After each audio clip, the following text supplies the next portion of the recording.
ये क्वेश्चन सबसे बन जाएगा।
तो आगे आंसर सबका।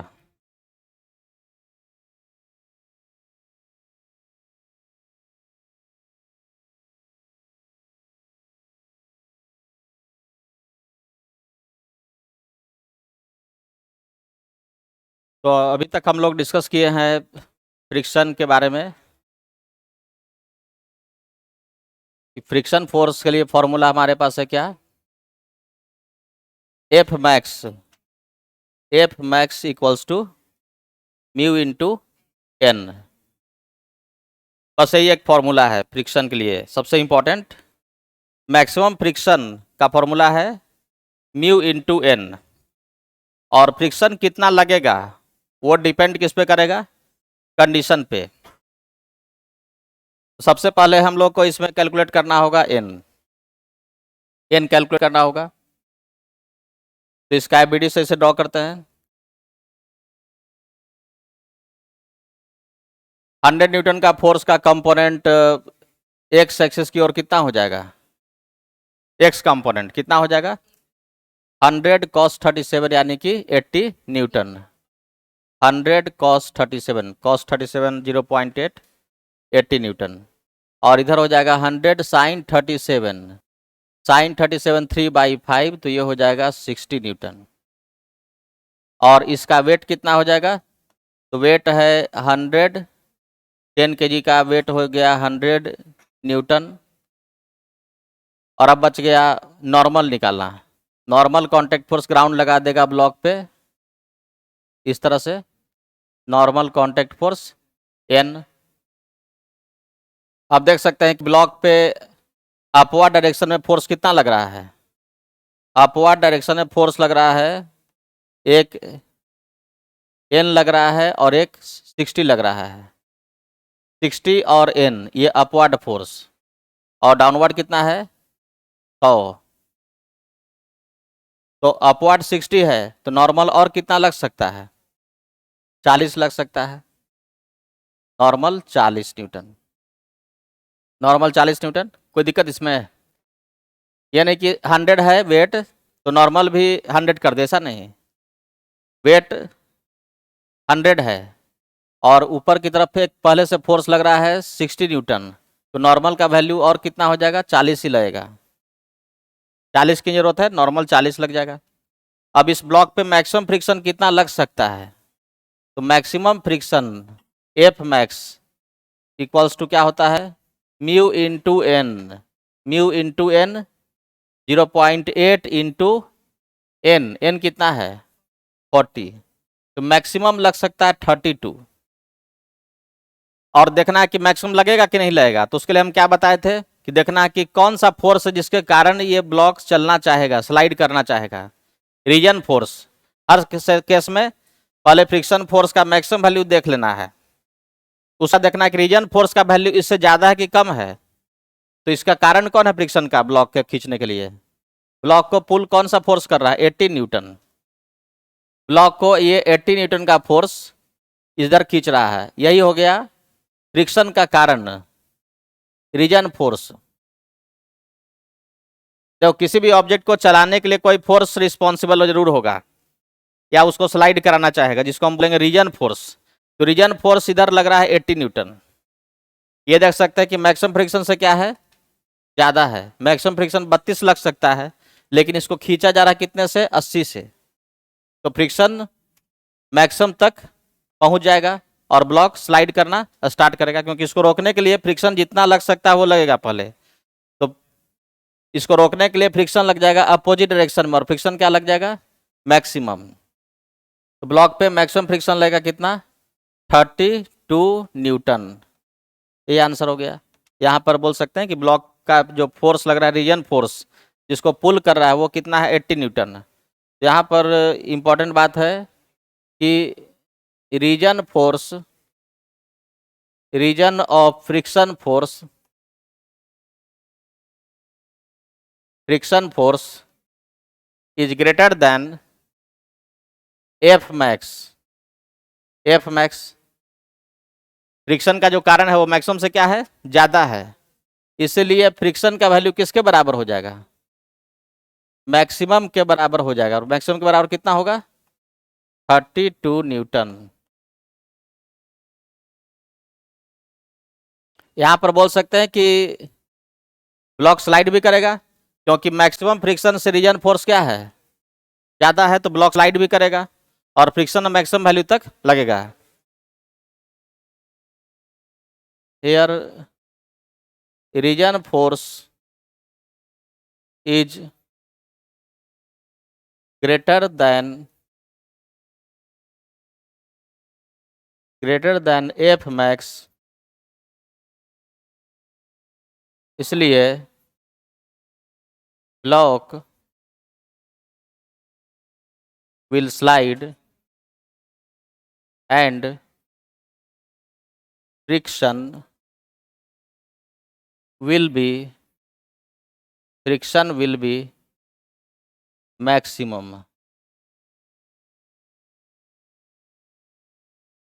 तो पिछले क्लास में हम लोग यहां तक डिस्कस किए थे कि अगर कोई ऑब्जेक्ट पे फ्रिक्शन फोर्स लग रहा है तो फ्रिक्शन फोर्स कितना लगेगा, वो डिपेंड करेगा सिचुएशन पे। और देखना होगा कि जो फ्रिक्शन का कारण है, जिसको बोला जा रहा है रीजन फोर्स, तो रीजन फोर्स फ्रिक्शन के मैक्सिमम से ज़्यादा है कि कम है, क्योंकि फ्रिक्शन तो पहले रोकने का मैक्सिमम कोशिश करेगा, फ्रिक्शन रोकने के लिए मैक्सिमम वैल्यू तक जाएगा। किसी ऑब्जेक्ट को रोकने के लिए फ्रिक्शन अपने मैक्सिमम वैल्यू तक जा सकता है, उसके बाद ही ब्लॉक चलेगा। तो फ्रिक्शन पहुंच जाएगा 0 से अचानक बढ़ के कहाँ तक, 32 तक। ये सब चीज होगा विद इन नो टाइम, एक साथ होगा सब कुछ। जैसे ही फोर्स लगा, फ्रिक्शन भी उस पर लगना स्टार्ट हो गया एट द सेम टाइम। इसको स्टेप बाय स्टेप हम लोग करके समझ रहे हैं। ये नहीं सोचेंगे कि वो पहले लगा है उसके बाद फ्रिक्शन लगा है, ऐसा नहीं है, सब चीज एक साथ हो रहा है। तो यहाँ देखो कि इधर से 100 न्यूटन फोर्स जैसे लगाए, मतलब कि इधर कितना लग गया, 80 न्यूटन लग गया, और ऊपर कितना लग गया, 60 न्यूटन लग गया। तो नॉर्मल कितना जरूरत है, 40 न्यूटन। नॉर्मल की जरूरत 40 ही पड़ेगा, तो नॉर्मल 40 हो गया। और मैक्सिमम फ्रिक्शन का फॉर्मूला क्या है, म्यू इंटू एन। ये तो शुरू से हम बोले हैं कि हमेशा ध्यान रखना है कि मैक्सिमम फ्रिक्शन निकालने के लिए फॉर्मूला हम लोग के पास है mu into N. M G कभी नहीं सोचना है, भले ही एन का वैल्यू एम जी के बराबर हो जाए। यहाँ पर एन का वैल्यू एम जी बराबर नहीं ना है, यहाँ पे देख सकते हैं एन का वैल्यू अलग हो गया। तो हमेशा हम लोग को चेक पहले कैलकुलेट करना होगा एन का वैल्यू। मैक्सिमम फ्रिक्शन निकालने के बाद देखो कि फ्रिक्शन इतना लग पाएगा कि नहीं, तो उसके लिए क्या देखना है कि रीजन फोर्स कितना है, इसको खींच रहा है जो फोर्स इस ब्लॉक को, वो मैक्सिमम से ज्यादा है कि नहीं है। ज्यादा होगा तभी फ्रिक्शन मैक्सिमम तक पहुंच पाएगा। अगर मान लो कि इधर बस 20 न्यूटन ही लगता है, तो फ्रिक्शन कहाँ पे जाके रुक जाता है, 20 पे ही रुक जाता है। अगर कोई फोर्स इधर नहीं लगता तो फ्रिक्शन नहीं लगता। तो फ्रिक्शन अधिक से अधिक कितना लग सकता है, 32 तक लग सकता है। इसको पुल किया जा रहा है 80 से, तो ये फ्रिक्शन 32 तक पहुंच जाएगा और ब्लॉक इधर स्लाइड करना एक्सेलेरेशन के साथ शुरू करेगा। एक्सेलेरेशन निकाल सकते हैं, कितना एक्सेलेरेशन ब्लॉक का हो जाएगा? तो एक्सेलेरेशन इक्वल टू क्या होता है? Force by mass, net force by मास। तो जिधर एक्सेलरेशन है, देखो इस तरफ एक्सेलरेशन है, तो एक्सेलरेशन की ओर फोर्स कौन कौन सा है? एक इस तरफ लग रहा है 80 न्यूटन और इधर लग रहा है 32 न्यूटन। तो नेट फोर्स एक्सेलरेशन की ओर कितना हो गया? 80 माइनस 32, यही ना हुआ? 80 और ये माइनस हो जाएगा, बस यही दोनों है। तो नेट फोर्स बाई क्या होता है? मास। ये एक्सेलरेशन हो जाएगा मीटर पर सेकेंड स्क्वायर इस डायरेक्शन में, 4.8 मीटर पर सेकेंड स्क्वायर।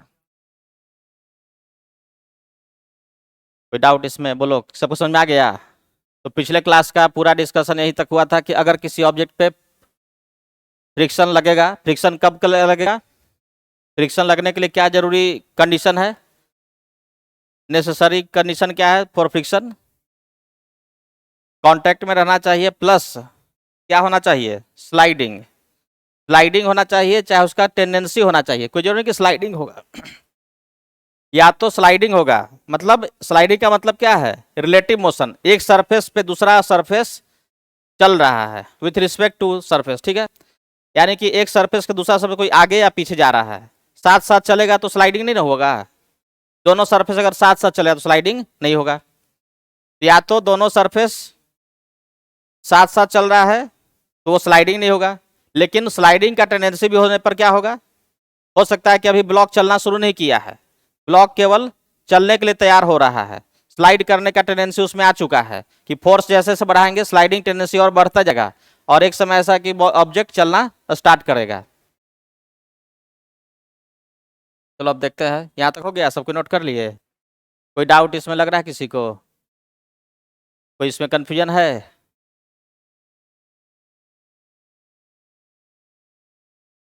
और किसी का कोई क्वेश्चन?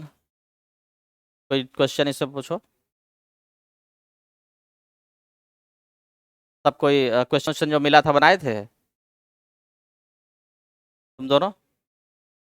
गुड गुड, बहुत अच्छा। आज कॉपी चेक करने वाले थे ना तुम लोग का? ठीक है, तो और क्वेश्चन देते हैं।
फिफ्टी 130 130।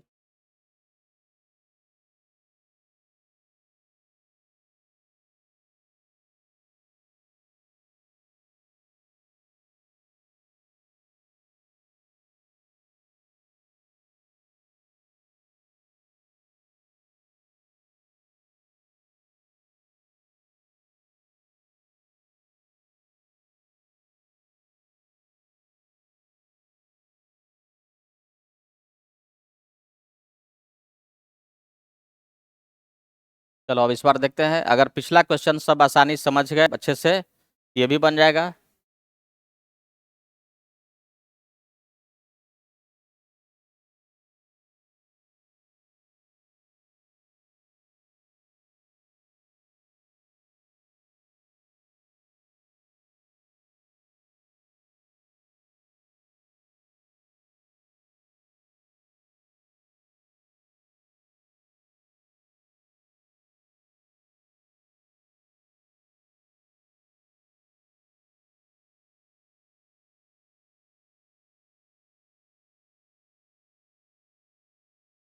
ऑप्शन भी दे दें, आंसर सबका आना चालू हो जाएगा तो बताते जाओ, उसको ऑप्शन में करते आएंगे।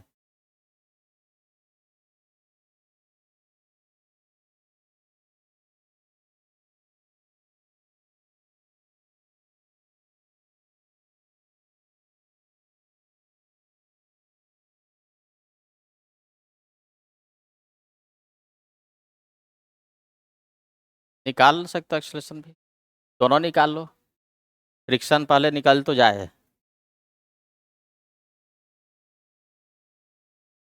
साइन 37 का वैल्यू 3/5, कॉस 37 का वैल्यू 4/5।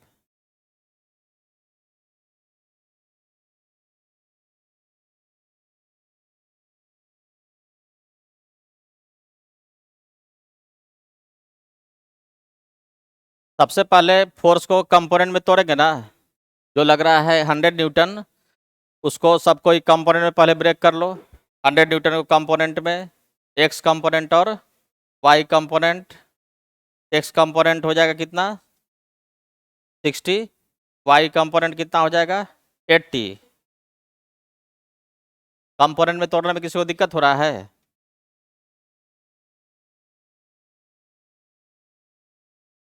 5 kg, और इस पे फोर्स अप्लाई किया गया इस डायरेक्शन में,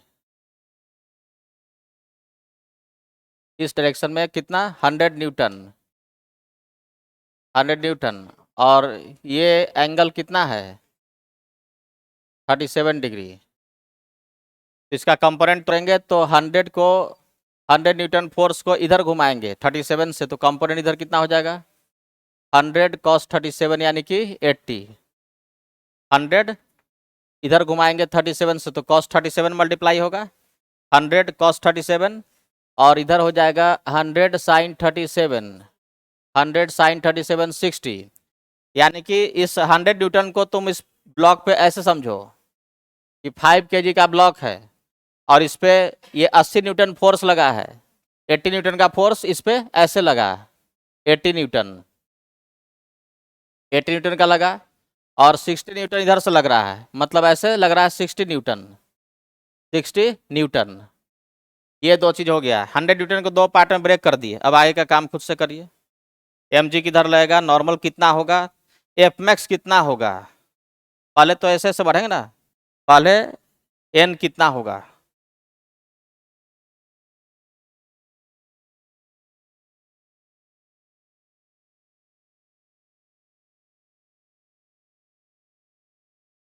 क्या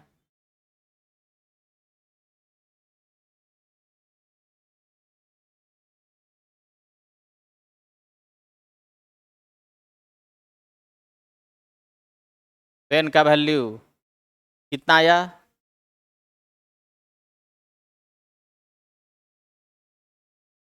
n का वैल्यू कितना है सबका, n का वैल्यू कितना आया, n का वैल्यू 160 आ रहा है, 130, 130, n का वैल्यू 130, ठीक है। 80 न्यूटन और इसका वेट हो गया 50 न्यूटन, 50 न्यूटन। तो वर्टिकली डाउनवर्ड में देख सकते हैं कि 80 और 50 130, तो ये नॉर्मल कॉन्टैक्ट फोर्स ग्राउंड लगा देगा, दोनों मिलकर के हो गया 130। नॉर्मल का वैल्यू 130 सबका आया है ना 130। अब मैक्सिमम फ्रिक्शन कितना लग सकता है, एफ मैक्स, तो एफ मैक्स का फॉर्मूला होता है म्यू इंटू एन। फ्रिक्शन कितना अभी नहीं निकाल रहे हैं, मैक्सिमम कितना लग सकता है, तो म्यू इंटू एन कितना है, म्यू 0.6 इंटू 130, तो ये हो गया कितना 78 न्यूटन। मैक्सिमम फ्रिक्शन लग सकता है 78, तो फ्रिक्शन कितना लगेगा, तो इसके लिए अब देखना होगा रीजन फोर्स। अभी तक यहाँ के बाद अब आगे चेक करना कि फ्रिक्शन क्या इतना जरूरी है लगना, तो उसके लिए चेक करना होगा कि कौन सा फोर्स है जो फ्रिक्शन का कारण है, कौन सा फोर्स रीजन फोर्स है, कौन ब्लॉक को चलाना चाह रहा है, ये वाला, ये है रीजन फोर्स, ये फोर्स है reason force, reason of friction,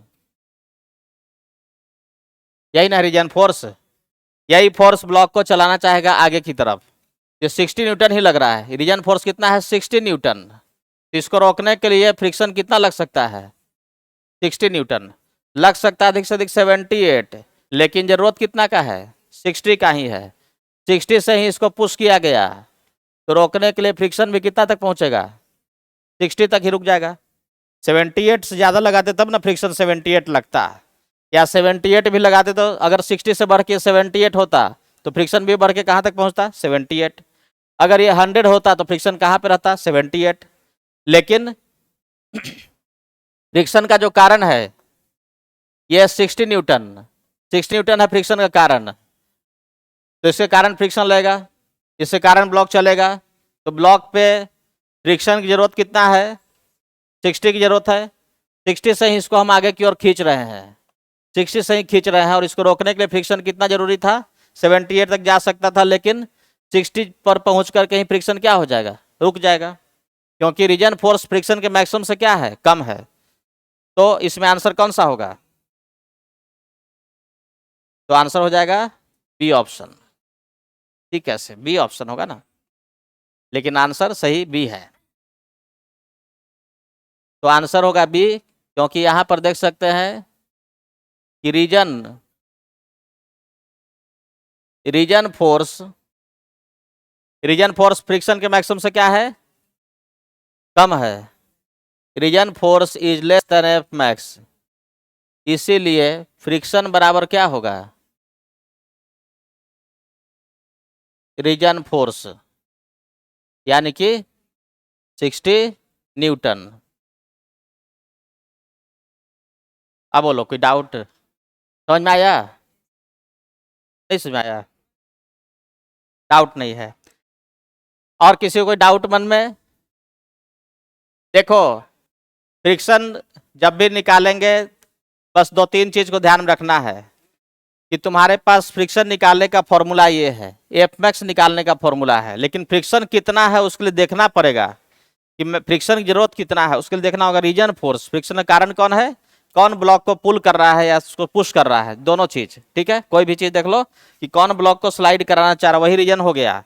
अब इसके कारण ये ब्लॉक चलेगा, तो देखो कि 60 जो है मैक्सिमम से कम है, तो फ्रिक्शन 60 पे ही आकर रुक जाएगा, मैक्सिमम तक नहीं पहुंच पाएगा। तो एक्सेलेरेशन कितना हो जाएगा इस केस में? 0 हो जाएगा, क्योंकि ब्लॉक स्लाइड नहीं करेगा। रीजन फोर्स मैक्सिमम से कम है तो ब्लॉक चलेगा ही नहीं। इसका मतलब ब्लॉक डज नॉट स्लाइड, और जब ब्लॉक नहीं चलेगा तो फ्रिक्शन मैक्सिमम तक नहीं पहुंचेगा, क्योंकि कोई भी चीज स्लाइड करता है तब तो स्लाइड करने के लिए कंडीशन क्या है कि फ्रिक्शन होना चाहिए, पहुंचना चाहिए कहां तक? मैक्सिमम तक। हम्म। पिछले क्वेश्चन में रीजन फोर्स देखेंगे ना, इसमें कोई डाउट वाले है? पिछले क्वेश्चन में रीजन फोर्स कितना था? 80 था, और मैक्सिमम फ्रिक्शन कितना था? 32 था। तो जब हम इसको 80 से खींचेंगे और रोकने के लिए फ्रिक्शन कहां तक जा सकता है? अधिक से अधिक 32 तक जा सकता है। तो फ्रिक्शन 80 से खींच रहे हैं, और फ्रिक्शन इसको रोकने के लिए मैक्सिमम 32 तक ही लग सकता है। 32 लग गया, उसके बाद ब्लॉक चल देगा ना। अगर हम यहाँ पर 80 से कम लगाते, 30 लगाते तो नहीं चलता। मैक्सिमम फ्रिक्शन से अगर हम किसी को कम फोर्स लगाकर खींचेंगे तो ब्लॉक रहेगा रेस्ट में। इसमें देखो कि मैक्सिमम फ्रिक्शन 32 न्यूटन लग सकता था, 32 न्यूटन लग सकता है, और इसको खींचा जा रहा है इधर 80 न्यूटन से। सारी बातों को अगर भुला जाए तो ऐसे सोचो कि इस ब्लॉक पे मैक्सिमम फ्रिक्शन लग सकता है 32 न्यूटन मैक्सिमम। अगर इसको हम 20 से खींचेंगे तो फ्रिक्शन कहाँ पे रुक जाएगा? 20 पे। अगर 30 पे खींचेंगे तो फ्रिक्शन कहाँ पे रुक जाएगा? 30 पे। अगर 32 पे फोर्स लगाएंगे तो इधर फ्रिक्शन कहाँ तक पहुंच जाएगा? 32 पर। अब इससे फ्रिक्शन बढ़ने वाला नहीं है। अब अगर हम इधर 80 कर दिए तो फ्रिक्शन तो 32 ही रहेगा ना। 100 कर दिए, फ्रिक्शन 32 ही रहेगा, वही बात था। तो हमेशा चेक करना है कि जो फोर्स ऑब्जेक्ट को खींच रहा है मैक्सिमम से कम है कि ज़्यादा है? अगर वो मैक्सिमम से ज़्यादा है तो फ्रिक्शन मैक्सिमम तक पहुंच जाएगा। अगर मैक्सिमम से कम है तो फ्रिक्शन इतना से खींचे हैं उतने पर जाकर के रुक जाएगा। यही था ना, हो गया ना इधर। तो आंसर सबका बी आंसर आया था, कुछ लोगों का आंसर सी आ रहा होगा।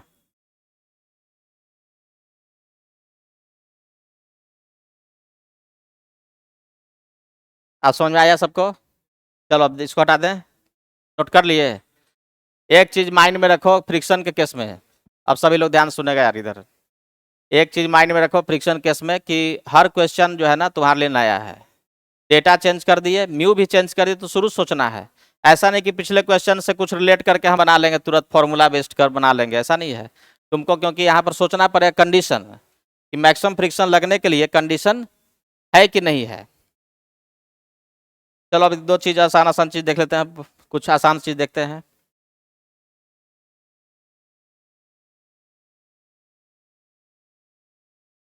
एक्सेलरेशन और रिटार्डेशन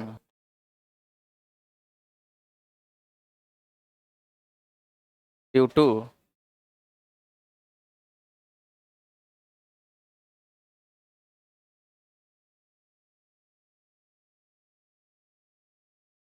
फ्रिक्शन।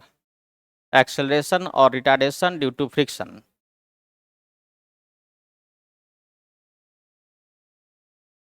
किसी भी ऑब्जेक्ट को एक्सेलरेशन और रिटार्डेशन कौन दे सकता है? फ्रिक्शन दे सकता है।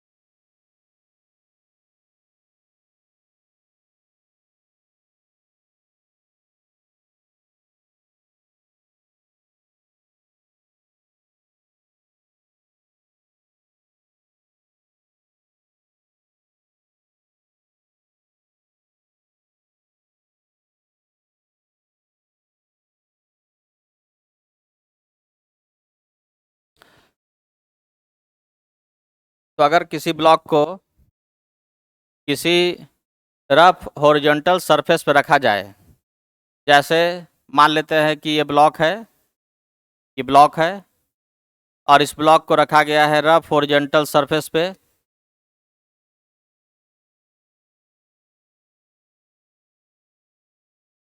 तो इसको फ्रिक्शन कितना रिटार्डेशन दे सकता है? तो मान लो कि अगर ये ब्लॉक स्लाइड कर रहा है, स्लाइड कर रहा है तो ये आगे की ओर स्लाइड कर रहा है, block is sliding along this direction. Block अगर आगे की ओर स्लाइड कर रहा है तो फ्रिक्शन किधर लगेगा? इस पे फ्रिक्शन पीछे लगेगा, ठीक है। फ्रिक्शन लग जाएगा इस पे पीछे की तरफ, फ्रिक्शन लग जाएगा पीछे की तरफ, और फ्रिक्शन का वैल्यू क्या होगा?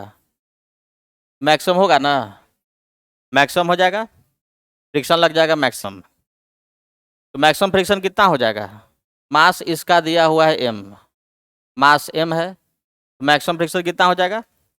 म्यू mg, n का वैल्यू mg के बराबर। अब ब्लॉक चल रहा है सरफेस पे, स्लाइड कर रहा है, स्लाइड कर रहा है सरफेस पे, तो फ्रिक्शन किधर लगेगा? पीछे, क्योंकि ब्लॉक आगे स्लाइड कर रहा है। और मैक्सिमम फ्रिक्शन कितना लगेगा? म्यू इंटू एन, एन का वैल्यू किसके बराबर? एम जी के बराबर, क्योंकि हम लोग को ये हैबिट हमेशा रखना है म्यू इंटू एन से स्टार्ट करने का, म्यू इंटू एन, और एन का वैल्यू है एम जी के बराबर, तो यहाँ पर हो जाएगा कितना? Mu M G. तो इसको रिटार्डेशन कौन देगा? इसको डिसलरेशन कौन देगा? ये फ्रिक्शन देगा, पीछे की ओर फ्रिक्शन इसको रोकेगा चलने से। तो रिटार्डेशन या डिसलरेशन कितना मिलेगा? रिटार्डेशन, रिटार्डेशन या डिसलरेशन इक्वल्स टू क्या होगा? Force by mass F max, यही ना है, F max by mass M, कितना हो जाएगा ये? एफ मैक्स कितना है? Mu M G, mu M G by mass m कितना आ गया, म्यू जी। तो किसी फ्रिक्शन के चलते कितना रिटार्डेशन मिल सकता है, म्यू जी। इस रिजल्ट को आसानी से जब यूज पड़ेगा तो निकाल सकते हैं कि if A block is moving on A rough surface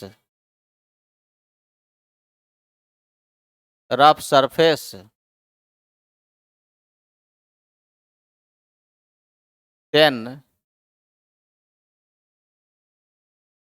retardation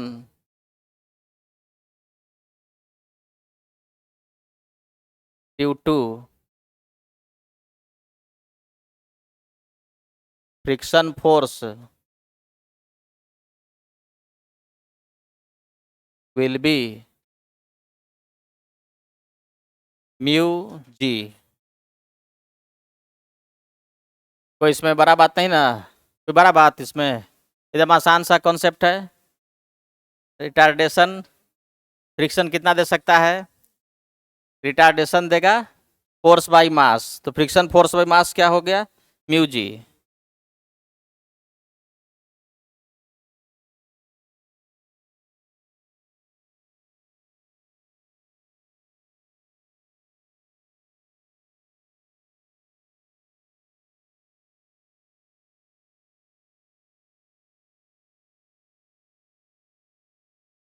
बोलो कोई दिक्कत इसमें, फ्रिक्शन कितना रिटार्डेशन देगा, म्यू जी। अगर कोई कार, कोई गाड़ी, कोई भी साइकिल अगर ब्रेक लगाते हैं तो मैक्सिमम रिटार्डेशन कितना दे सकता है वो, म्यू जी के बराबर। जैसे मान लो कि कोई कार है,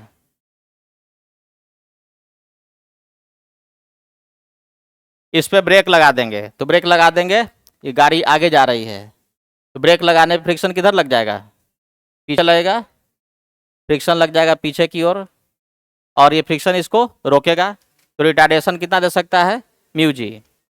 अगर मान लो कोई पर्सन अपना स्पीड कम कर रहा है, कोई पर्सन किसी सरफेस पे स्प्रिंट रेसिंग उसिंग खेल रहा है, कुछ मान लो दौड़ रहा है, कोई कंपटीशन में रनिंग कर रहा है, और अब उसके अपने स्पीड को, उसको तो कभी कभी रुकना है ना, ऐसा थोड़ा कि हमेशा चलते रहेगा।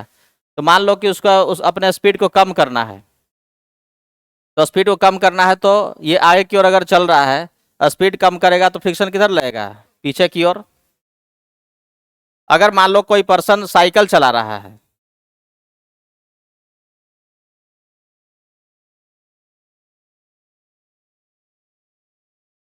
कोई पर्सन साइकिल चला रहा है,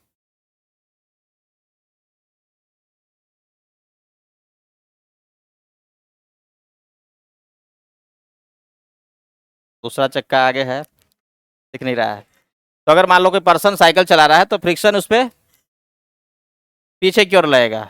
अगर ब्रेक लगाएगा तब ठीक है, ब्रेक लगाने के बाद तो हर केस में तुम देख सकते हो कि चाहे कार में ब्रेक लगाया जाए, साइकिल में ब्रेक लगाए, कोई आदमी दौड़ रहा है वो अपना स्पीड कम किया, तो हर केस में फ्रिक्शन उसको डिसेलरेशन दे सकता है, रिटार्डेशन दे सकता है, और रिटार्डेशन फ्रिक्शन मैक्सिमम कितना दे सकता है, म्यू जी के बराबर दे सकता है। अब किसी के स्पीड को बढ़ाना हो तो स्पीड भी कौन बढ़ाता है, हम लोग शुरुआत में ही बात किए थे कि गाड़ी का स्पीड कौन बढ़ाता है, फ्रिक्शन बढ़ाता है। अगर यही कार है और इसके स्पीड को बढ़ाना है तो एक्सेलेटर ऑन करेंगे, एक्सेलेटर ऑन करेंगे तो व्हील और ग्राउंड के बीच में कुछ ऐसा कांटेक्ट होगा कि फ्रिक्शन उस पर आगे की ओर लग जाए। ब्रेक लगाएंगे तो फ्रिक्शन किधर लग जाएगा, पीछे की ओर। एक्सेलेटर ऑन करने पे फ्रिक्शन किधर लगेगा, आगे की ओर, तो फ्रिक्शन आगे की ओर लग करके उसको क्या देगा, एक्सेलरेशन। तो फ्रिक्शन मैक्सिमम कितना लग सकता है, म्यू एम जी, तो एक्सेलेरेशन कितना दे सकता है, म्यू जी। तो फ्रिक्शन इतना एक्सेलेरेशन भी दे सकता है, रिटार्डेशन भी दे सकता है। कार का एक्सेलेरेशन अधिक से अधिक कितना हम कर सकते हैं, इंजन कितना भी शक्तिशाली हो, अधिक से अधिक हमारा स्पीड बढ़ाना है तो क्या होना चाहिए, एक्सेलेरेशन कितना हो सकता है, म्यू जी। मान लो कोई रोड पे तुम चल रहे हो, किसी रोड पे, तो गाड़ी की क्वालिटी जो रही है उसकी बात बाद में करेंगे। अधिक से अधिक उस गाड़ी का एक्सेलरेशन कितना जा सकता है, तो उसके लिए फॉर्मूला हमारे पास है म्यू जी। जैसे मान लो कि म्यू का वैल्यू 0.2 है, तो मैक्सिमम एक्सेलरेशन कितना मिल सकता है उसको, म्यू इंटू जी का वैल्यू कितना है 10, यानी 2 मीटर/सेकेंड स्क्वायर। यही मैक्सिमम एक्सेलरेशन मिल सकता है। अगर रोड और रफ होगा तो स्पीड हम और बढ़ा सकते हैं। रोड जितना स्मूथ होगा, जितना कम रफ होगा, उतना कम एक्सेलरेशन मिलेगा। ये समझे? रोड अगर रफ है तो हम गाड़ी का एक्सेलरेशन और बढ़ा सकते हैं, स्पीड उसका और बढ़ा सकते हैं। स्मूथ है तो स्पीड ज़्यादा नहीं बढ़ा सकते, एक्सेलरेशन उसका कम रहेगा। जितना स्मूथ रोड होगा उतना कम एक्सेलरेशन होगा। समझे? तो एक्सेलरेशन गाड़ी का बढ़ाना इंजन के हाथ में नहीं। इंजन केवल क्या कर सकता है, व्हील को रोटेट कर सकता है, व्हील को केवल घुमा सकता है, और ग्राउंड फ्रिक्शन देकर के उसको आगे स्पीड को आगे बढ़ाएगा। तो इंजन है जो घुमाता है, इस तरह से घुमा देगा कि फ्रिक्शन आगे लगे, इस तरह से घुमा देगा फ्रिक्शन पीछे लगे। ये सब डिपेंड करेगा ग्राउंड के म्यू पे। जितना अधिक ग्राउंड का म्यू होगा उतना ही अधिक गाड़ी का एक्सेलरेशन मिलेगा। म्यू इंटू जी। हॉरिजेंटल सरफेस है तो फ्रिक्शन उसको एक्सेलरेशन या रिटार्डेशन कितना दे सकता है, म्यू जी। तो इस रिजल्ट को नोट कर लेंगे। तो ऑन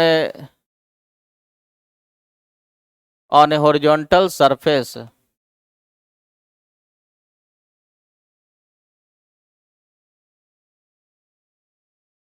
हॉरिजॉन्टल सरफेस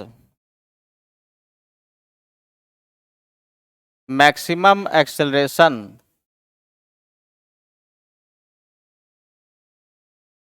और retardation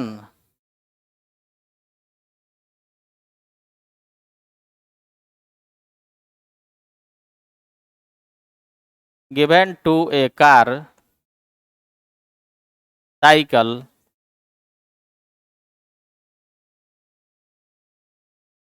a person can be mu into g, mu into g।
ये समझ में आ गया ना कि किसी गाड़ी का एक्सेलेरेशन और रिटार्डेशन दे सकता है कौन? फ्रिक्शन।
क्या होगा मैक्सिमम एक्सेलेरेशन?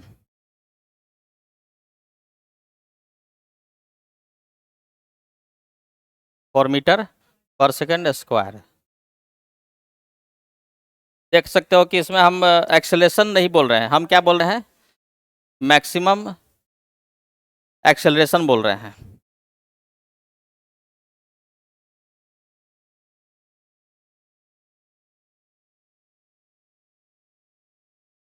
क्या?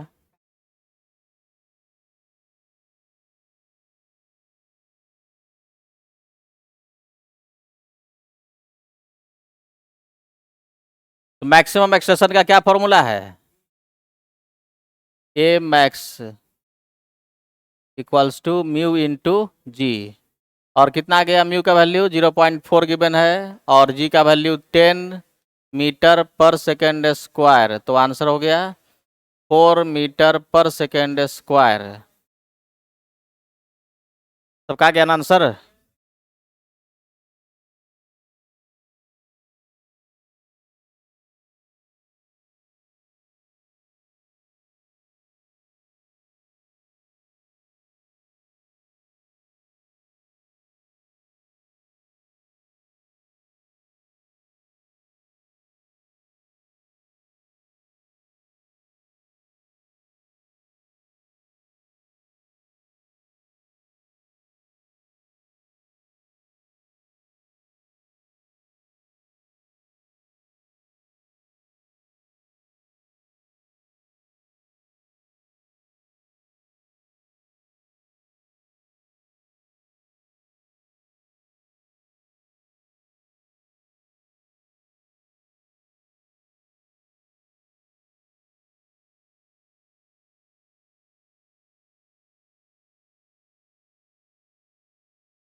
चलो अब एकदम आसान आसान काइनेमेटिक्स का क्वेश्चन, रेस्ट एंड मोशन का।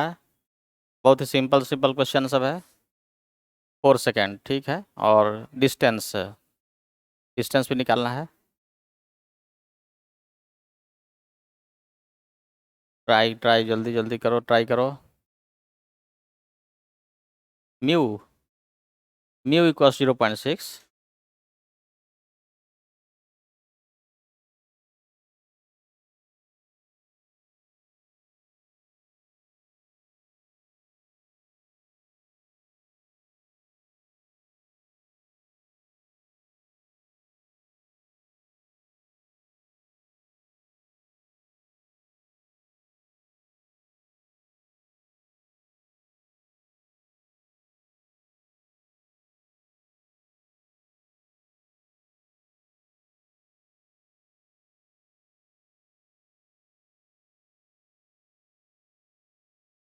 बन रहा है सबसे।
क्या बहुत भारी सवाल है क्या?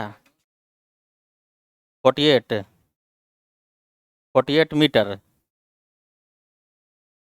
तो इसमें देखो कि क्या बोला गया है।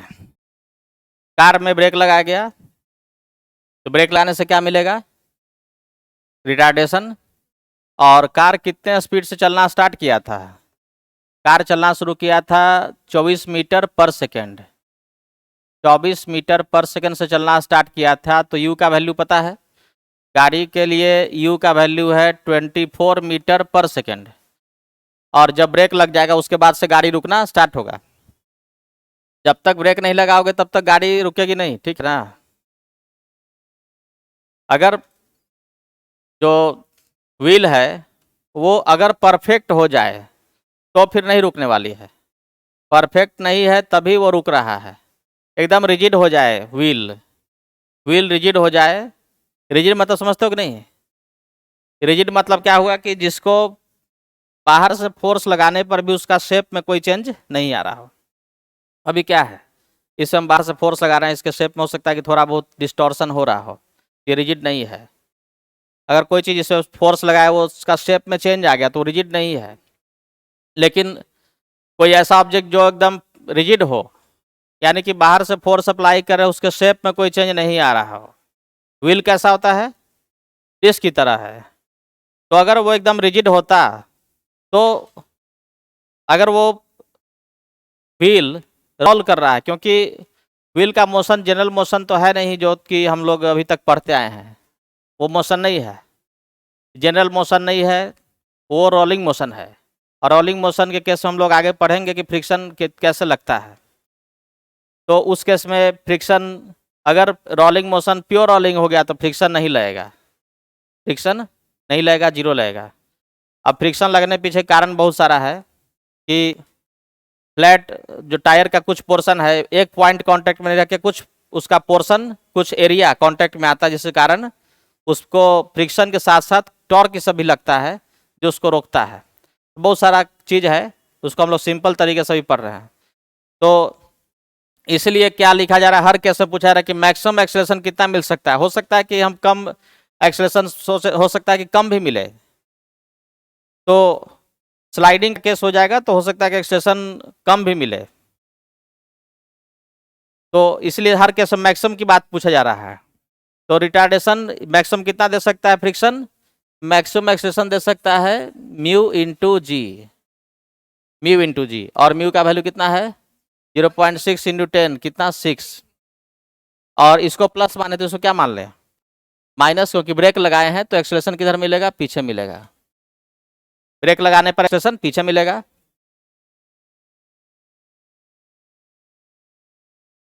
इसको हम लिख लेते हैं +24, तो इसको क्या लिख दें? -6। और गाड़ी को आगे चल के क्या करना है? रुक जाना है। गाड़ी आगे आकर के रुक जाएगी, रुक जाएगी तो भी कितना हो जाएगा? 0। तो फाइनल वेलोसिटी कितना हो गया? 0। कितना दूर चलने पर रुका? मिनिमम डिस्टेंस कितना ट्रेवल किया ये पूछा गया, यानी एस निकालना है, एस का वैल्यू। जब एक्सेलरेशन मैक्सिमम होगा, जब एक्सेलरेशन अधिक से अधिक हुआ तो डिस्टेंस क्या होगा? मिनिमम होगा। तो एस पूछा गया। कौन सा फॉर्मूला यूज करना चाहिए? v² बराबर u² + 2as। अब वैल्यू सपोर्ट कर दो। v का वैल्यू कितना है? 0। u का वैल्यू कितना है? 24 का स्क्वायर प्लस 2, a का वैल्यू -6 इंटू एस। एस बराबर तो 24 का स्क्वायर बाई कितना? 2 इंटू 6 12, ठीक है। 2 इंटू 6 12 कर दो, 24 गुना 2 यानी 48 आया। ये आ गया 48 मीटर। आंसर आया।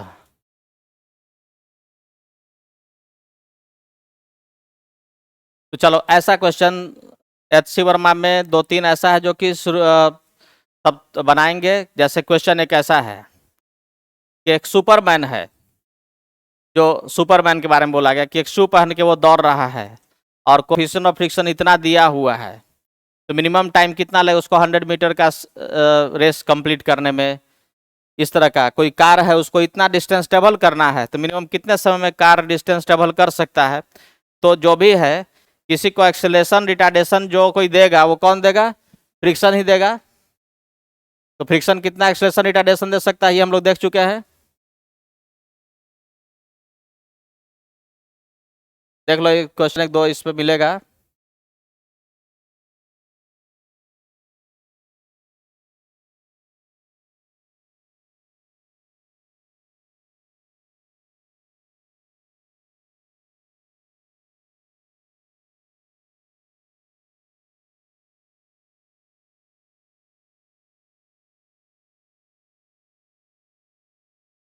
क्वेश्चन नंबर 14, 15, 16, 17, 18 सब उसी तरह का है। हाँ, 14, 15, 16, ठीक है, 3 क्वेश्चन।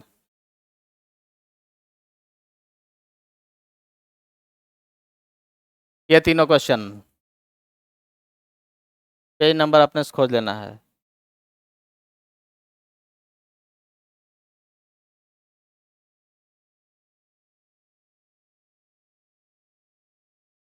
ये तीनों क्वेश्चन सब कोई ट्राई करेगा एक बार, ठीक है।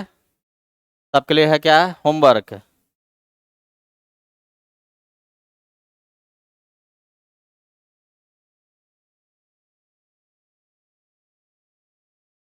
फोर्टीन, 15, 16। देखो 14 में यही दिया है, friction coefficient between a tyre and a road is 4/3।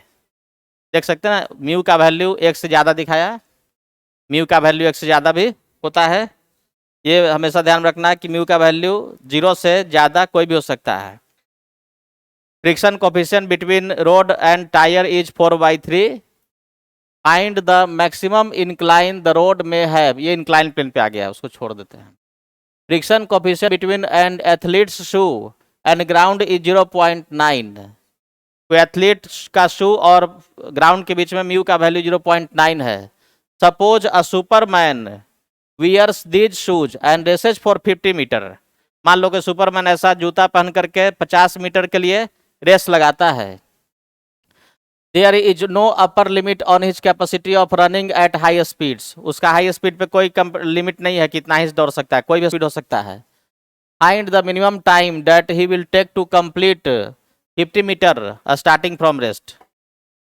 Suppose he takes exactly this minimum time to complete the 50 meter. What minimum time will he take to stop? अब सुपरमैन है, 50 मीटर दौड़ गया, speed बढ़ाते हुए दौड़ा, अब आगे उसको रुकना भी तो है, तो आगे रुकने में उसको मिनिमम कितना डिस्टेंस ट्रेवल करना पड़ेगा, ये भी पूछा गया।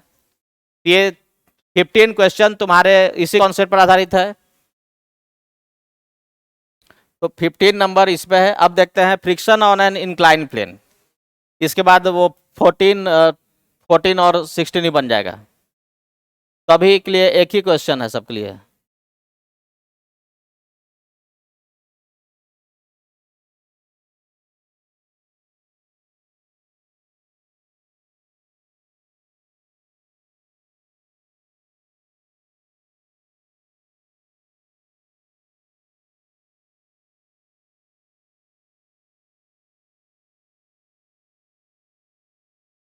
Friction on an incline plane.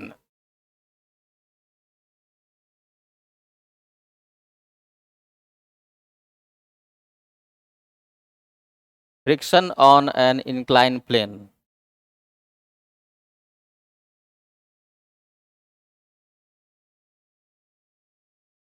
Friction on an incline plane.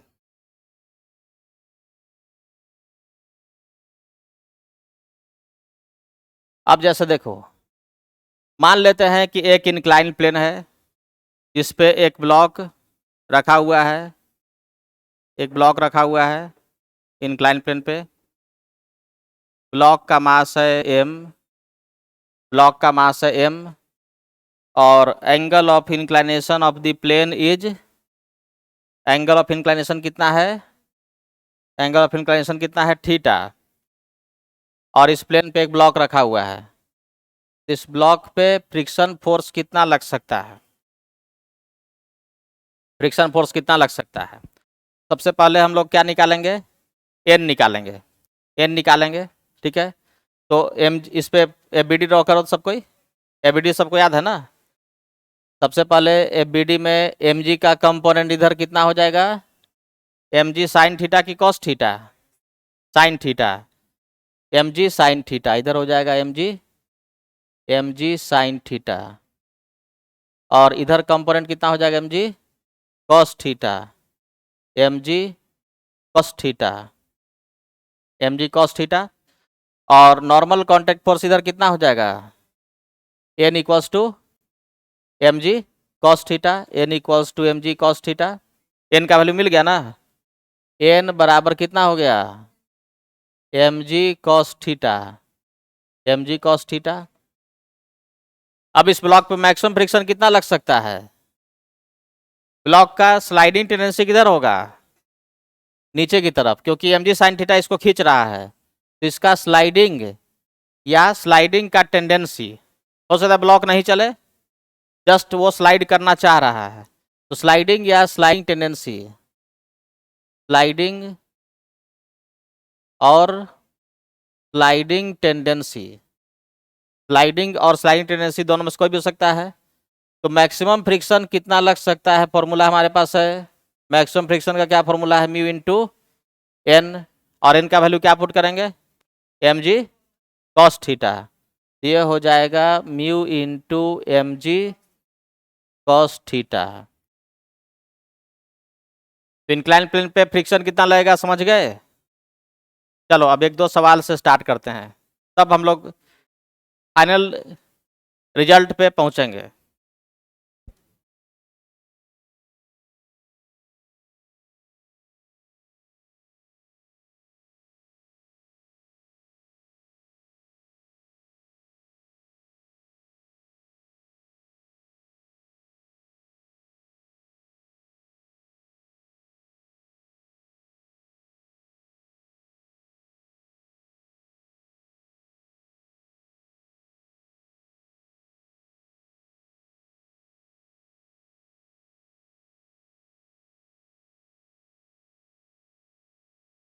चलो अब इसका बताओ कि ब्लॉक पे फ्रिक्शन कितना लगेगा और एक्सेलरेशन कितना होगा।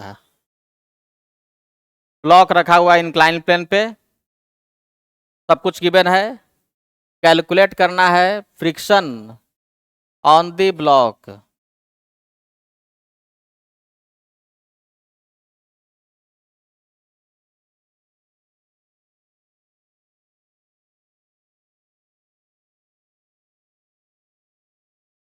And also find acceleration.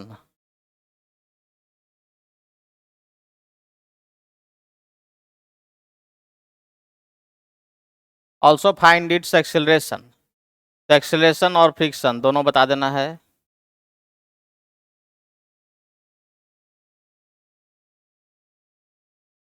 कौन सा फॉर्मूला यूज कर लिए, mu M G cos theta. तो फ्रिक्शन कितना newton, mu 0.8, cos 37 0.8, M G 200।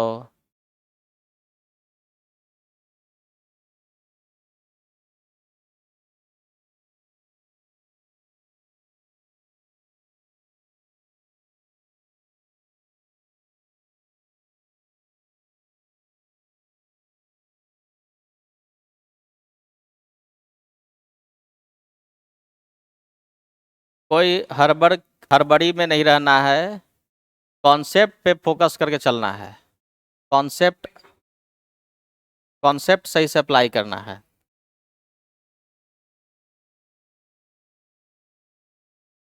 क्योंकि फ्रिक्शन में स्टार्टिंग में अगर जल्दीबाजी करेंगे तो गलती होने की संभावना बहुत ज़्यादा है, तो स्टार्टिंग में जल्दीबाजी नहीं करना बिना सीखे।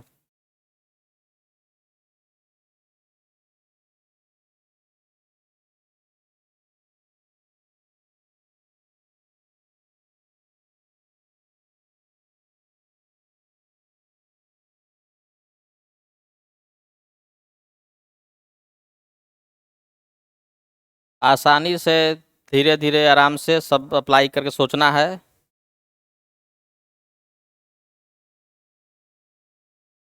ठीक।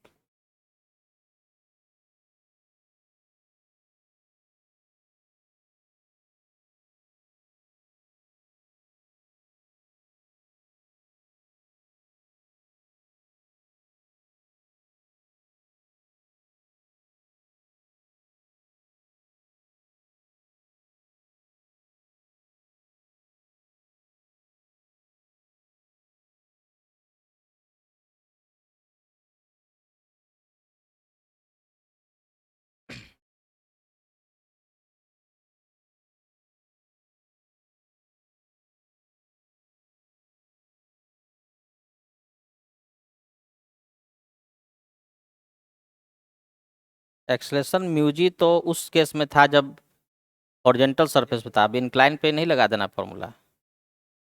ये तो उस केस के लिए था जब गाड़ी हॉरिजॉन्टल सरफेस चल रही है, अभी इंक्लाइन प्लेन पे तो अलग हो जाएगा रिजल्ट, क्योंकि friction acceleration force by mass होता है, फोर्स म्यू एम जी नहीं ना है।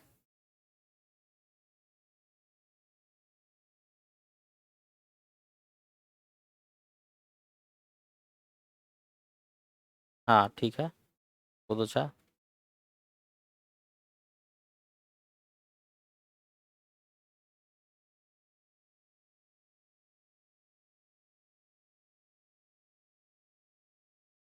एफ मैक्स 128 तुम्हारा आया, ठीक है, सही है, ठीक है। हाँ हाँ ठीक है, 0 हो जाएगा, 0 हो जाएगा।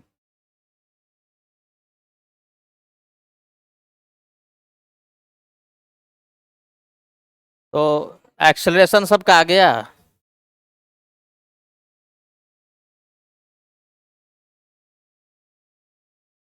देखो, फ्रिक्शन केस में हम लोग हमेशा शुरुआत करेंगे पहले मैक्सिमम फ्रिक्शन निकाल करके। फ्रिक्शन कितना लग रहा है, इसका आंसर मैक्सिमम फ्रिक्शन नहीं है, फ्रिक्शन कितना लग रहा है ये पूछा जा रहा है, या हमको फ्रिक्शन कैलकुलेट करना है। तो मैक्सिमम फ्रिक्शन, वो आंसर कोई जरूर नहीं कि मैक्सिमम फ्रिक्शन के बराबर होगा, पहले हमको कंडीशन चेक करना पड़ेगा। तो उसके लिए पहले कैलकुलेट करना पड़ेगा कि मैक्सिमम फ्रिक्शन कितना लग रहा है।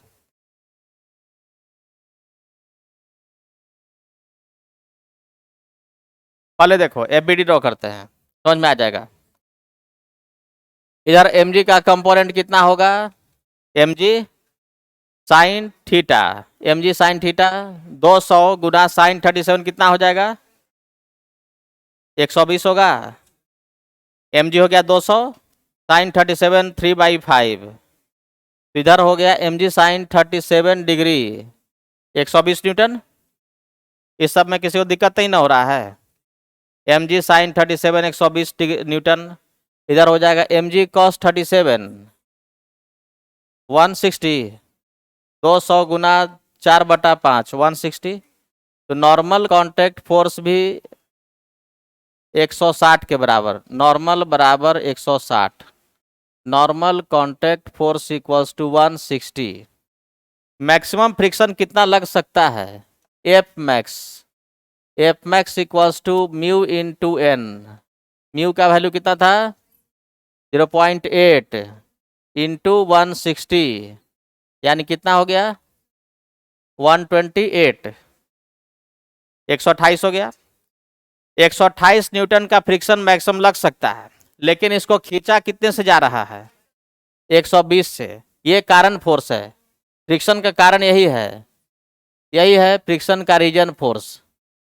कभी कभी बोलते हो, घर पे नहीं सुनते हो, कोई लड़ाई झगड़ा हो गया तो किसी को बोला था कि यही यही कारण है, यही उस झगड़ा का कारण है। तो फ्रिक्शन का कारण यही है फोर्स, यही वाला फोर्स फ्रिक्शन का कारण है, जिसके चलते ब्लॉक किधर आना चाहेगा, किधर आना चाहेगा, नीचे की तरफ। स्लाइडिंग टेंडेंसी ब्लॉक का किधर है, ब्लॉक का स्लाइडिंग टेंडेंसी है नीचे की तरफ। तो इसको रोकने के लिए फ्रिक्शन किधर लगेगा, ऊपर की तरफ। फ्रिक्शन लगेगा ऊपर की तरफ, लग सकता है कितना 128 तक फ्रिक्शन जा सकता है, लेकिन खींचा कितने से जा रहा है 120 से जा रहा है। 120 न्यूटन फोर्स इसको खींच रहा है ना, 120 ही से खींच रहे हैं, जबकि ये तो कब तक नहीं चलेगा, जब तक कि फ्रिक्शन 128 तक नहीं पहुंच जाएगा। 120 से ही खींचेंगे तो फ्रिक्शन बढ़ के कितना पहुंच जाएगा, 120 पे पहुंच जाएगा। और ब्लॉक चलेगा, नहीं चलेगा, ब्लॉक रहेगा रेस्ट में। ब्लॉक का एक्सीलरेशन क्या हो जाएगा, 0 हो जाएगा। यहाँ पर फिर से देखें कि रीजन फोर्स जो फ्रिक्शन का कारण है, रीजन रीजन ऑफ फ्रिक्शन वो मैक्सिमम से क्या है, मैक्सिमम से छोटा है, एफ मैक्स से छोटा है, तो फ्रिक्शन उस रीजन के बराबर आकर के रुक जाएगा। तो फ्रिक्शन का वैल्यू किसके बराबर, रीजन के बराबर, जो कितना है 120 न्यूटन। और ब्लॉक किस केस में स्लाइड नहीं करेगा, इसका मतलब एक्सेलेरेशन क्या रहेगा, 0। इस केस में acceleration equals to 0, block will not slide.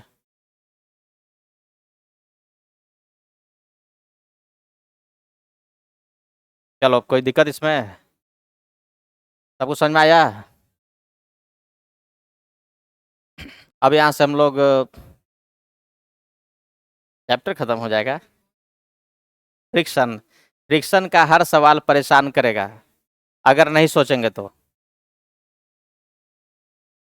नहीं नहीं, नॉर्मल ढंग से सोचना है, आसान तरीके से बढ़ते बढ़ते थोड़ा सा कंडीशन अप्लाई कर सोचना है।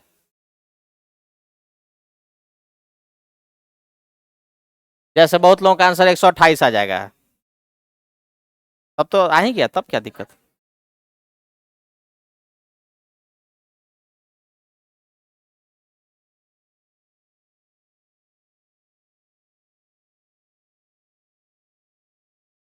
एक सौ एफ मैक्स 128 हुआ, ये तो समझ में आ गया। हाँ, फ्रिक्शन 120 रहेगा, क्योंकि हाँ 120 पे ही रुक जाएगा ना, क्योंकि इसको ये 120 से खींच रहे हैं, तो फ्रिक्शन इधर रोकने के लिए उल्टा डायरेक्शन में लगेगा। कहाँ तक जा सकता है, 120 तक। अगर इसको 100 से खींचते तो फ्रिक्शन कहाँ तक जाता, 100 तक।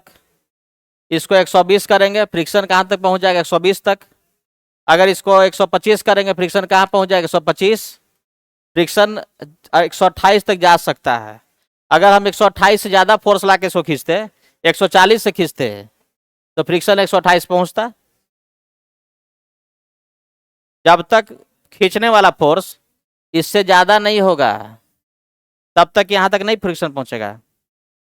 ये जो नीचे की तरफ फोर्स खींच रहा है ना, वो जब तक 128 से ज़्यादा नहीं होगा तब तक फ्रिक्शन 128 पे नहीं पहुँचेगा। 120 से खींचा गया तो फ्रिक्शन 120 पे जाके रुक जाएगा, क्योंकि सबसे बेसिक कॉन्सेप्ट तो यहीं से स्टार्ट किए थे।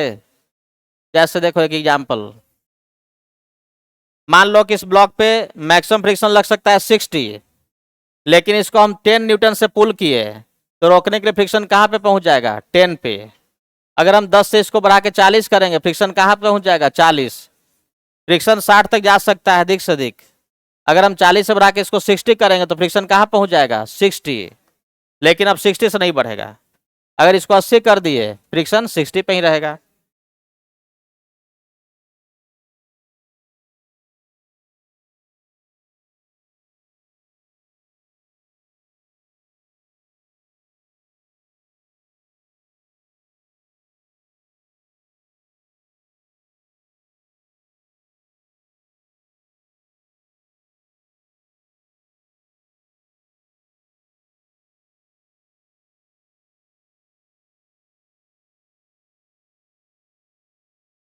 अब देखो हम लोग देखते हैं कि किसी इंक्लाइन प्लेन पे, किसी इंक्लाइन प्लेन पे किसी ऑब्जेक्ट को रख दोगे तो अभी देखे क्या, ऑब्जेक्ट स्लाइड किया, ऑब्जेक्ट स्लाइड नहीं ना किया, तो किस कंडीशन में ऑब्जेक्ट स्लाइड करेगा।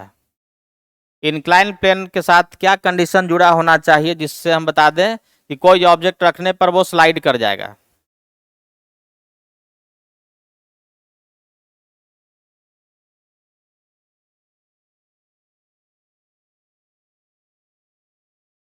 जैसे देखो, एक मान लो कि ये ऐसा सरफेस है, हॉरिजॉन्टल सरफेस है, इसे ब्लॉक रखो, ब्लॉक चलेगा, नहीं चलेगा। थोड़ा सा इसको इंक्लाइन बना दो, ब्लॉक रखो, ब्लॉक चलेगा। थोड़ा सा चलने के लिए रेडी हो जाएगा। इसके एंगल को और बढ़ा दें। अभी मान लो ब्लॉक नहीं चला, लेकिन अभी चलने के लिए क्या हो रहा है, और रेडी हो रहा है। एक समय ऐसा आएगा कि एक एंगल पर जैसे ही एंगल को बढ़ाते जाएंगे, देखें कि ब्लॉक वहां से स्लाइड करना, ब्लॉक वहां से स्लाइड करना स्टार्ट कर दिया। तो ये एंगल क्या होना चाहिए, जैसे यहां तक हम देख सकते हैं कि एंगल को बढ़ाते जा रहे हैं, इस एंगल पे पहुंचे तो ब्लॉक जस्ट स्लाइड करना स्टार्ट किया। तो हम लोग को ये देखना है कि एंगल क्या होना चाहिए, कितना एंगल पे हम किसी इंक्लाइन प्लेन को रखें कि कोई ऑब्जेक्ट उस पर रखते ही स्लाइड करने लगे। मिनिमम एंगल ऑफ इंक्लाइनेशन क्या होना चाहिए जिससे कि ब्लॉक स्लाइड करने लगे। तो ये हम लोग को निकालना है कि किसी भी इंक्लाइन प्लेन पे अगर कोई ऑब्जेक्ट रखा हुआ है तो स्लाइड करेगा कि नहीं करेगा, कैसे पहचानेंगे।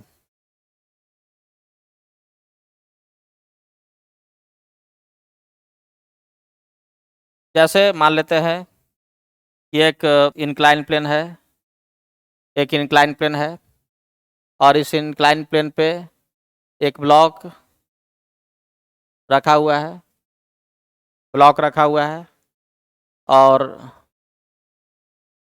एंगल ऑफ इंक्लाइनेशन गिवन है theta, angle of inclination given है थीटा। ये ब्लॉक किस कंडीशन में स्लाइड करेगा या नहीं करेगा, ये देखना है। कंडीशन फॉर स्लाइडिंग क्या होना चाहिए। तो अब देखो इधर इसका मास मान लो m है, ऐसे मास से कोई मतलब नहीं है, मास तो अंतिम में कट जाता है। इस पे इधर mg का कंपोनेंट कितना होगा, mg sine theta, mg sine theta. यही ना फ्रिक्शन का कारण है, यही फोर्स ना ऑब्जेक्ट को पुल कर रहा है नीचे की तरफ। और इधर हो जाएगा mg cos theta, mg cos theta. mg का कंपोनेंट तोड़ने में किसी को दिक्कत है, साइन कॉस में है दिक्कत, चलो कोई बात नहीं। और इधर क्या लग जाएगा, नॉर्मल कांटेक्ट फोर्स n। और इसको रोकने के लिए इस ब्लॉक के पास स्लाइडिंग टेंडेंसी किधर है, ये रीजन फोर्स है, फ्रिक्शन का कारण यही है, यही है फ्रिक्शन का कारण। तो ब्लॉक का स्लाइडिंग टेंडेंसी किधर है, नीचे की तरफ है। ब्लॉक का स्लाइडिंग या sliding tendency down the plane है। तो इसको रोकने के लिए फ्रिक्शन किधर लग सकता है, फ्रिक्शन लग सकता है ऊपर की तरफ। अब ये ब्लॉक स्लाइड करे उसके लिए क्या कंडीशन होना चाहिए, ब्लॉक चले प्लेन पे नीचे चलना शुरू करे, उसके लिए क्या कंडीशन है कि ये force mg sine theta friction से क्या होना चाहिए, फ्रिक्शन के मैक्सिमम से ज्यादा होना चाहिए। For block to slide, for block to slide on the incline, block को इंक्लाइन प्लेन पे स्लाइड कराना है, तो कंडीशन है कि रीजन फोर्स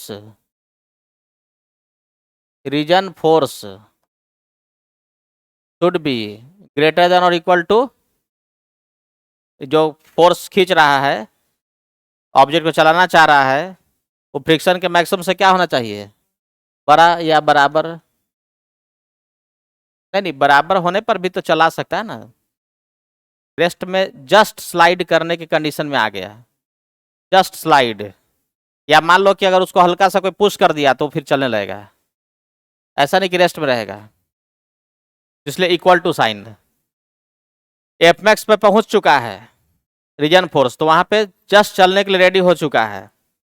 तो reason force is greater than और इक्वल टू एफ मैक्स, तो ब्लॉक स्लाइड करना स्टार्ट करेगा। तो इसका मतलब क्या हुआ, रीजन फोर्स कितना है, अब आगे बढ़ो अपने से, रीजन फोर्स कितना है, mg sine theta, mg sine theta greater than equal to F max कितना होता है, एफ मैक्स बराबर होता है म्यू इंटू एन, और एन का वैल्यू कितना है mg कॉस थीटा, तो mu into mg cos theta.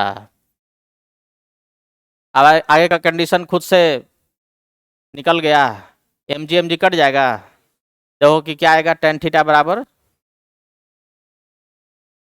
Ten theta greater than equals to mu. M G cut गया, कॉस इधर लाएंगे तो क्या बन जाएगा, tan theta greater than equal to mu. यही कंडीशन है, इसको याद रखेंगे कि जब टेन थीटा का वैल्यू म्यू या उससे बड़ा होगा तो ऑब्जेक्ट स्लाइड कर जाएगा। टेन थीटा का वैल्यू म्यू या उससे बड़ा होगा तो ऑब्जेक्ट स्लाइड कर जाएगा। अगर टेन थीटा का वैल्यू म्यू से छोटा है तो ऑब्जेक्ट रेस्ट में रहेगा।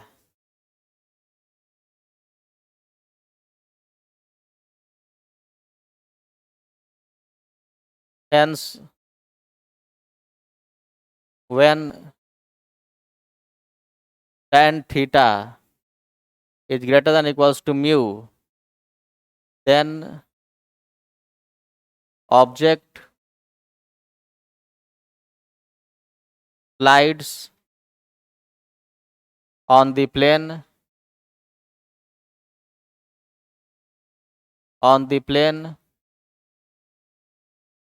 and friction will be maximum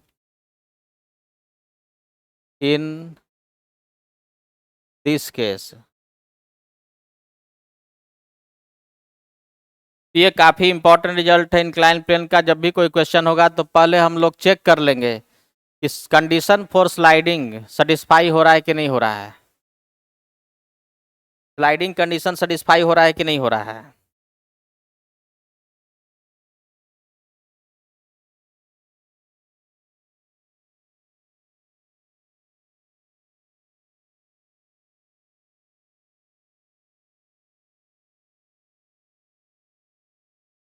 बोलो कोई डाउट इसमें? तो देखो ध्यान से, क्या हम लोग डिस्कस किए कि इस ऑब्जेक्ट पे कौन कौन सा फोर्स लग रहा है, इधर लग रहा है mg साइन थीटा।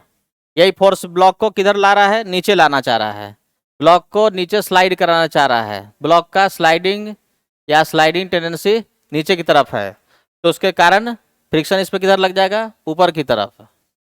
और फ्रिक्शन कहाँ तक लग सकता है, मैक्सिमम तक। मैक्सिमम वैल्यू होगा म्यू इंटू एन, और एन का वैल्यू है mg cos theta. Maximum friction लग सकता है mu M G cos theta. और ये कब चलेगा, जब ये फोर्स फ्रिक्शन के मैक्सिमम से ज्यादा हो। तो ब्लॉक के चलने के लिए कंडीशन क्या है कि M G sine theta maximum friction से ज्यादा या बराबर हो। तो याद हो गया सबको कि टेन थीटा म्यू से बड़ा या बराबर होगा तब ऑब्जेक्ट स्लाइड करेगा। कोई कंफ्यूजन इसमें?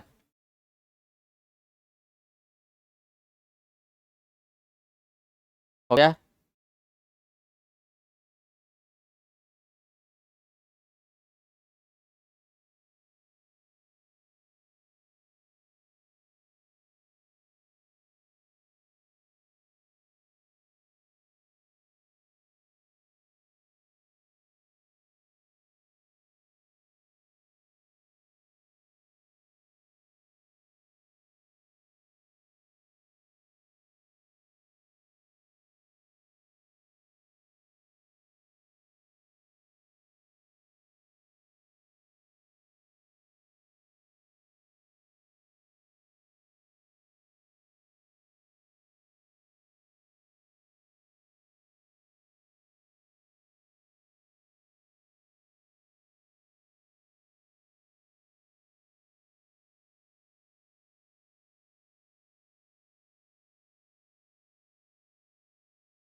चलो देख के बताना है कि इसमें कौन कौन से केस में ब्लॉक इंक्लाइन प्लेन पे स्लाइड करना स्टार्ट कर देगा।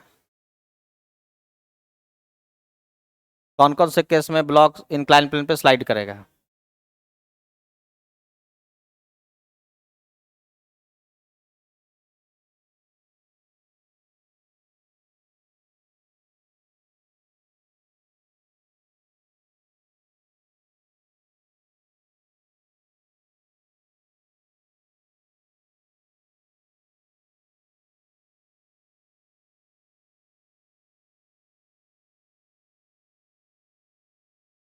तब मैं चेक करना होगा टेन थीटा का वैल्यू म्यू से बड़ा है कि छोटा है।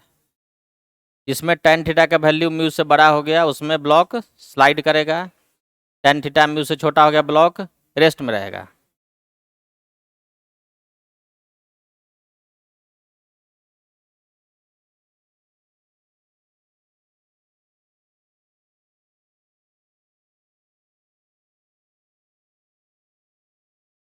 ए में क्या होगा, चलेगा कि रुकेगा।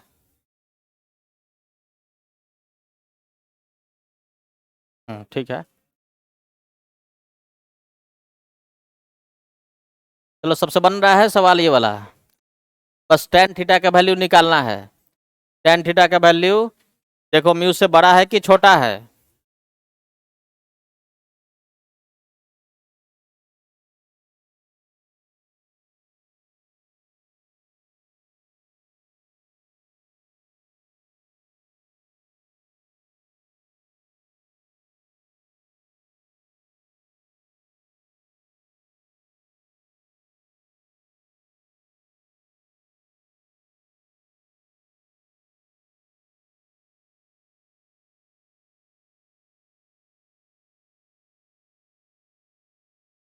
अब मैं क्वेश्चन में क्या चेक करना होगा, टेन थीटा बराबर देखना होगा कि वैल्यू कितना आ रहा है, म्यू से बड़ा है कि छोटा है।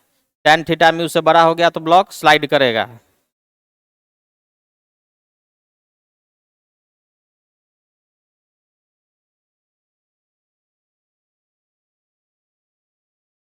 तो फर्स्ट क्वेश्चन में टेन थीटा ए में टेन थीटा का वैल्यू टेन 30 डिग्री, टेन 30 कितना होता है 1/√3 यानी कि 1/1.732। इसका वैल्यू लगभग 0.58 आ जाएगा। तो टेन थीटा म्यू से क्या हो गया, छोटा हो गया। तो टेन थीटा म्यू से छोटा हो गया, इसका मतलब block does not slide.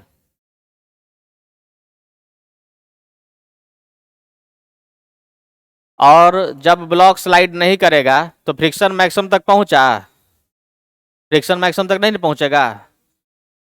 Friction किसके बराबर रुक जाएगा, फ्रिक्शन का वैल्यू किसके बराबर रुक जाएगा।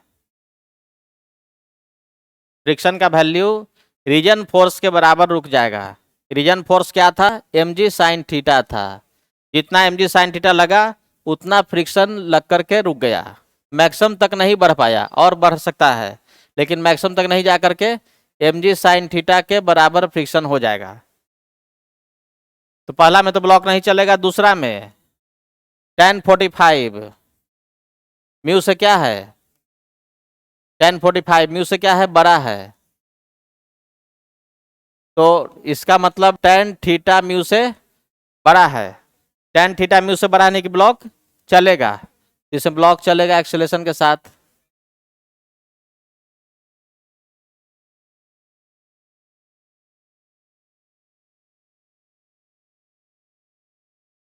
सी में क्या होगा, टेन थीटा म्यू से बड़ा है ना, टेन 37, टेन 37 होता है 3/4 यानी कि 0.75। वो म्यू से क्या है, बड़ा है। टेन थीटा म्यू से बड़ा है यानी कि ब्लॉक स्लाइड करेगा। कोई दिक्कत इसमें, टेन थीटा म्यू से बड़ा। अब डी में देखो, डी में टेन थीटा म्यू से क्या है, डी में टेन थीटा यानी कि टेन 37 हो गया 0.75 7.5 जो म्यू से क्या है, छोटा है, यानी कि ब्लॉक स्लाइड नहीं करेगा। Block does not slide.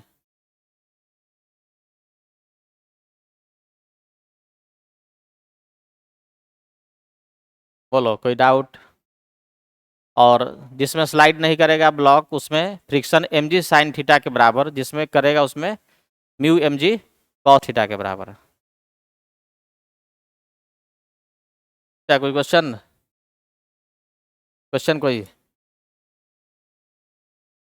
क्या हो गया इंडिया? क्या चल रहा है? स्कोर पहुंच गया? क्या हुआ जी, इंडिया की स्थिति क्या है बता दो सब। बहुत अच्छा है। उधर हम देख रहे थे कि वो स्वयं सेवक की तरह एकदम लगा हुआ है रोज स्कोर बताने में, नहीं? क्या टेस्ट मैच है? पाकिस्तान के साथ है? T20 की वनडे? वनडे है, चलो बहुत अच्छा।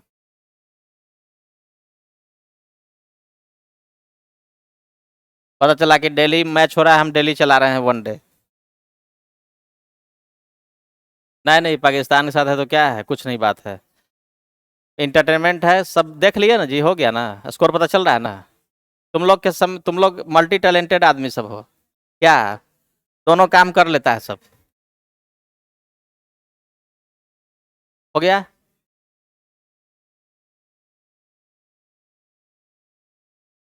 चलो एक अब अच्छा सवाल दे दें कि अभी थोड़ा सा दिक्कत हो रहा है? अच्छा सवाल नहीं दे? क्या टाइम?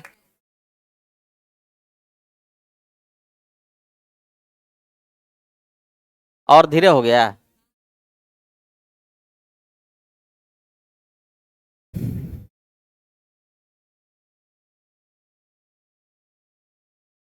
अभी तो है समय, रुको।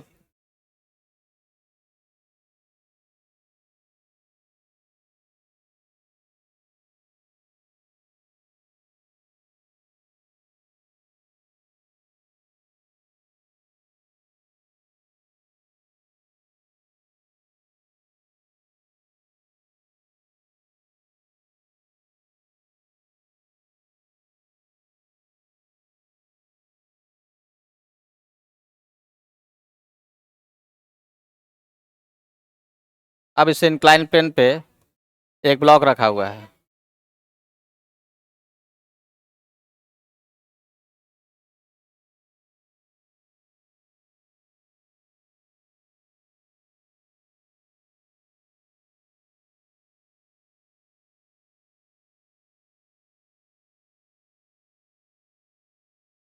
चलो ये देखो, अब ये आ जाओ इस पे।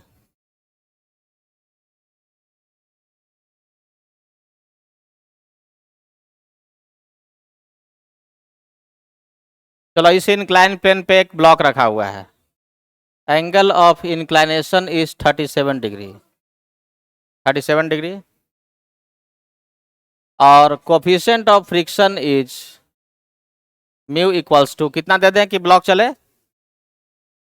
0.6। 0.6 कर दिया गया, ठीक है।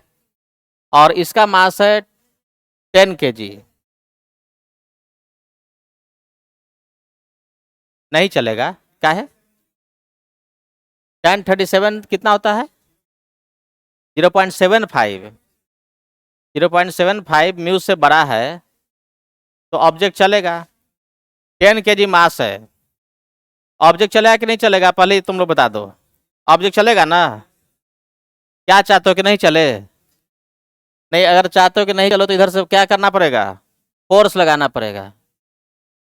इधर से फोर्स लगाना है कि ऑब्जेक्ट नहीं चले। अब जो क्वेश्चन देने जा रहे हैं यही क्वेश्चन तुम्हारे आजकल के जितना भी एग्जाम इधर 5-7 साल में जो क्वेश्चन आ रहा है, और अभी 5-7 साल और आएगा, उसका इस तरह का क्वेश्चन का एक 5 क्वेश्चन ऐसा, इसमें एक क्वेश्चन ये दे रहे हैं। इस कॉन्सेप्ट को ध्यान समझ लेंगे तो क्वेश्चन एग्जाम में जरूर बनेगा, जेई में। फिर से इसको रोकने के लिए क्या करना होगा? फोर्स लगाना होगा। कितना फोर्स लगाएंगे इस ब्लॉक पे जिससे कि ब्लॉक नहीं चलेगा?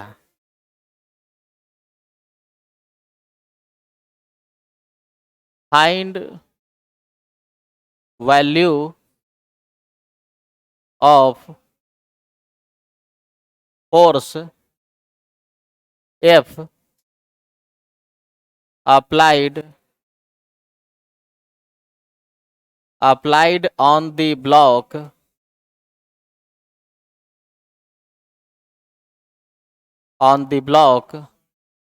so that block does not slide.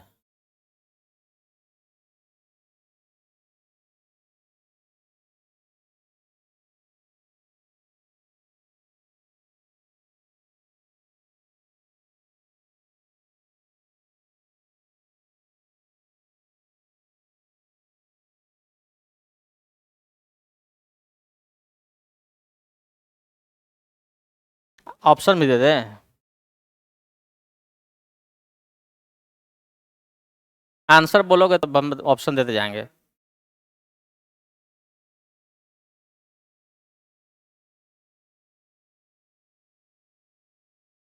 Option देते ना।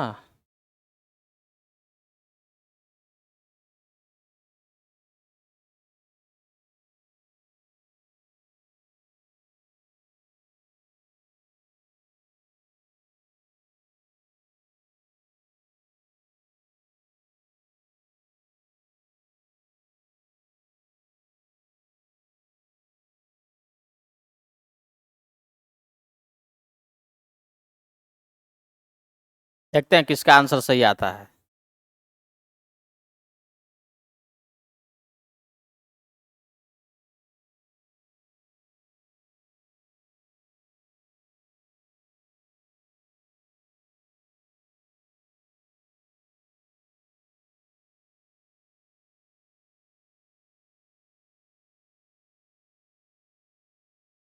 क्या आंसर आ गया?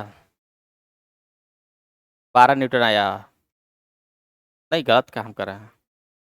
अच्छा, क्या इसमें से और कोई आंसर नहीं हो सकता है? तो जो हो सकता है सब बताएंगे ना। All of these.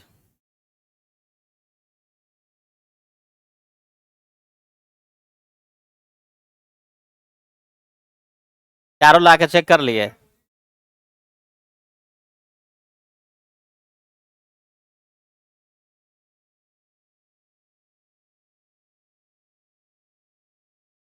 All of these देखो बोल दिया, सीधा हंसी हमको ही बड़ा नहीं सुन के। हाँ तब हंसने वाला बातें है। चारों चारों आंसर सही हो जाएगा जी, ऐसा होता है? कहीं देखो तो देखते हैं। चलो देखो तो इसको देखते हैं इस बार।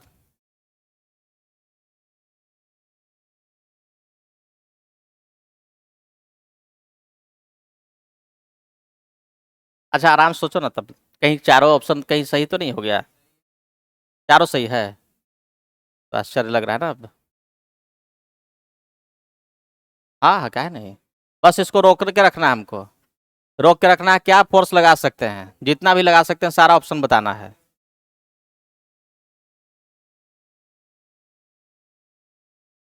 ये तो आंसर सबका आ गया ना। 12 न्यूटन सबका आ रहा है ना। देखो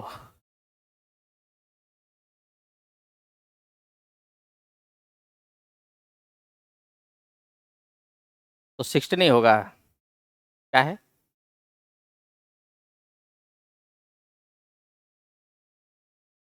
चलो इस क्वेश्चन में थोड़ा सा टाइम दो, बहुत ही इंपॉर्टेंट क्वेश्चन है।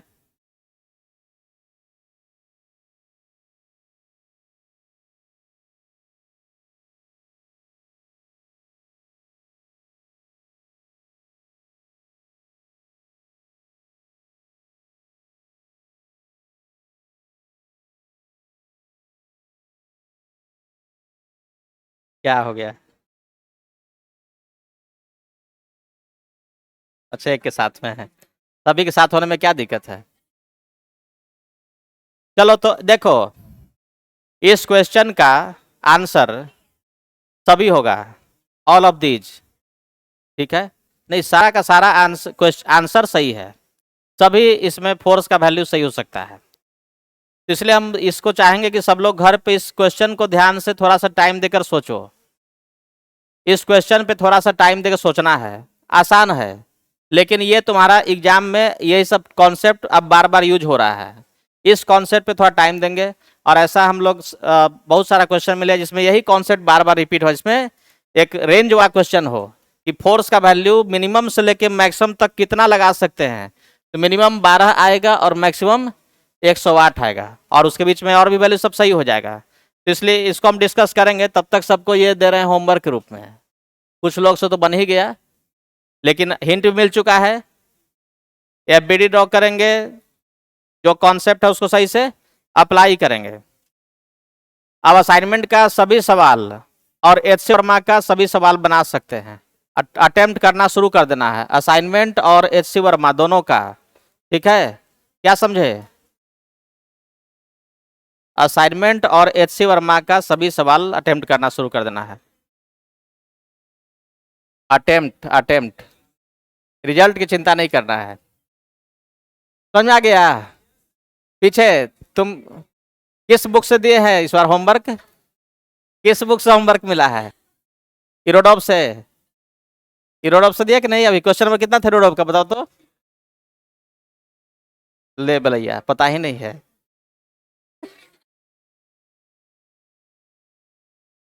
आरसी मुखर्जी से क्वेश्चन नंबर 51। ठीक है, फिजिकल केमिस्ट्री। चलो अगले क्लास में सबको जो बोले हैं उतना करके आना है, फिर मिलते हैं नेक्स्ट क्लास में।